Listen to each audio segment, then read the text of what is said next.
Jake Paul just defeated Mike Tyson in the main event of the first ever live stream on Netflix. Obviously, no surprises. Jake Paul winning by unanimous decision. Um, I mean, what do you expect from the fight? Look, credit to Mike. Mike Tyson made it through the whole fight without being knocked down. I think he becomes the first fighter to not be knocked down by Jake in a fight, which in itself is impressive at 58 years of age. But yeah, I don't know what. Yeah, I don't know what we expected. I mean, look, Mike looked all right in the first round. The first minute of the first round, he looked all right. He connected with two left hooks, I think, that actually caught Jake. But I mean, Jake. It was kind of maybe towards the end of the fight a bit evident that Jake didn't want to really finish Mike. I mean, he looked to hurt him, and then he'd back off and then go again, and he said in the post fight interview that he was scared of getting hit as well.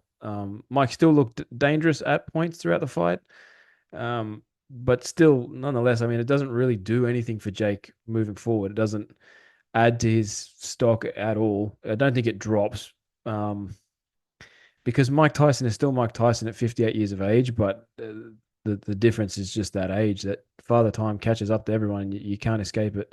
Um, Yeah, Mike. Like I said, Mike had moments, but it was. I think it was the fight we all thought it would be. I'm just happy. I think the boxing community, I mean, fans around the world are happy that Mike didn't get knocked out or even knocked down.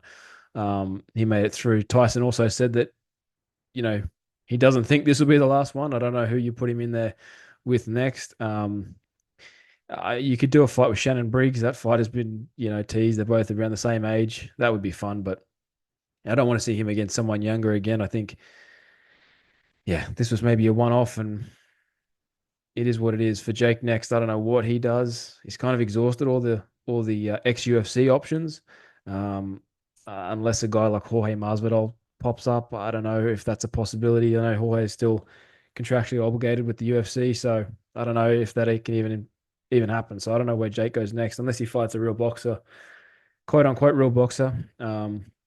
Someone who has world championship potential. Yeah, I don't know. I really don't know where Jake goes next. Um, but overall, an interesting card, and one, obviously there was some issues with the Netflix stream. Considering how big this event was, I think those issues were going to happen. I do think though Netflix could become the future of live streaming of sports and entertainment. Like WWE is going to Netflix starting next year. Who knows what the UFC broadcast deals up in 2025? So yeah, I mean, who knows who ends up on Netflix? It does make it a lot easier when you don't have to find a site because let's be honest, everyone's streaming it.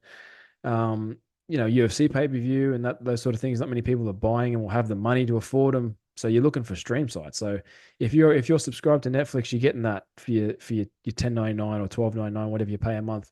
I think it's great. I think Netflix is the future of uh of streaming and sports. Um, but yeah, I'm just glad Mike got through that. He didn't get knocked down. He didn't get too badly hurt. He looked all right and he had his moments, but obviously age catches up to everyone. And Jake Paul wins by unanimous decision. I'm just going to quickly run through the other fights. Just one other fight, which was Amanda Serrano and Katie Taylor. I think Amanda Serrano got robbed. I tend to not like that term robbed, because boxing is subjective and everyone has different opinions. But I think Amanda definitely got robbed. I think she won that fight. I like Katie Taylor as a person outside in her interviews and everything. She seems like a very nice person, but uh, I think it's starting to become evident that those headbutts are, if not intentional, there's a certain sense of yeah, I don't know. She throws them. She was doing it too many times for it to be an accident and leaning in and like Amanda said after the fight, the only time she's ever been cut in her 40, 50 fights in her career were both against Katie Taylor. Obviously, Chantel Cameron got cut in the Katie Taylor fight as well. So yeah, I think Amanda Serrano won that fight. I think it should be one apiece. Seems like they want to have a third fight, which would be fun. I mean, This is if the first fight wasn't the greatest fight of all time, then this fight was definitely the greatest fight of all time. Incredible scenes. If you did not watch it, you need to go find somewhere, go on Netflix, make an account, do whatever you have to do. You need to watch Katie Taylor and Amanda Serrano too.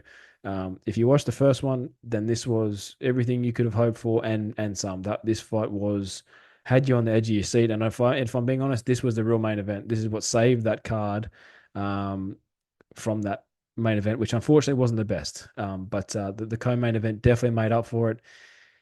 Looks like they're going to go for a third one. Both fights that Katie's won have been controversial. I think this one more so. I mean, yeah, and also go look at the copy box stats. Amanda Serrano dominated in every facet. Punches thrown, punches landed, her percentage, accuracy, everything. She was on top of everything. That fight went the distance, and Katie won, I believe, 95-94 across all three. So she wins by unanimous decision, which I truly, truly find hard to believe. But it's the sport of boxing, and that's it. That's what it is. It can be subjective, and not everyone is going to agree. But I think I echo the sentiment of a lot of fans around the world that Amanda Serrano definitely won that fight. But if we get a third fight, then all's forgiven, and hopefully we'll get a clear outcome and a clear winner in a third fight between them. Um, but those were really the two big ones I'm going to react to because they were obviously the main and co-main event of this first ever Netflix card. Unfortunate for Aussie Dana Coolwell, losing by unanimous decision, I think, in the first fight of the night. Um, Good platform for him to be on, but just came up short.